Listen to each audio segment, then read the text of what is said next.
The Somnoire Anchor is a new 4-star sword that is releasing alongside one of the 1.4 events.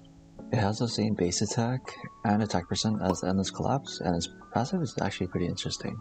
You build stacks upon hitting people, and then once you hit 10 stacks, you get some crit rate. You can get 1 stack every second, and each stack gives you 2 to 4% attack, depending on refinements. And then once you get to max stacks, you can get 6 to 12% crit rate, depending on refinements.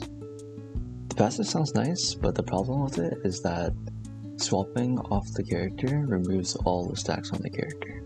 And this means that the best users of this sword are main DPSs who like to stay on field for a long time. It won't be that great for Sanhua, Yang, Changli, or Spectre Rover, as they either have good opportunities for quick swapping, or they just don't need to be on the field that long. I'm working on a danjin guide at the moment, and at the rate that it's being completed, I'll have to fit in a Camellia comparison. So if you want to see that, make sure to subscribe and stick around. That being said, Danjin is one of the better users of the sword since she can be played as an on-field main DPS, so I'll be using her to see the potential of the new sword.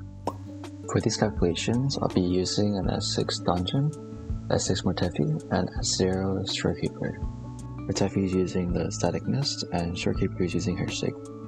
Danjin's 43311 on the Havoc sets, using Dreamless as the Echo, and Mortefi is also 43311 with Double Elemental, using the Heron as the Echo. Shorekeeper is on the healing sets, and she's using 43311 with 1-3 cost as elemental damage, and the other one used as ER. Do note that there is a mistake here where I forgot to put substats into ER, so her damage is a little bit more inflated than normal, but I will fix this when I release the danjin guide. So here I'll just quickly skim through the rotation for those who are interested, but I'll go more in depth for when I do release the danjin guide. So here's the weapon rankings. I'll leave the sheet in the description if anyone wants to check it out.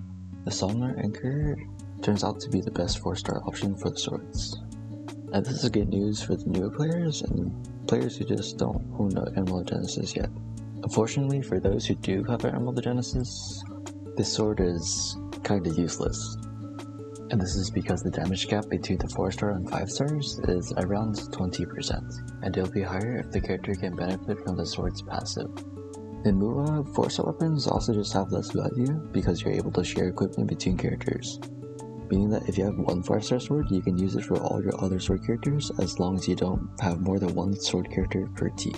Overall, the weapon is good, and its main value comes from it being free. But I would not build it unless I did not have a 5-star alternative. Well, that's all for this time. Good night.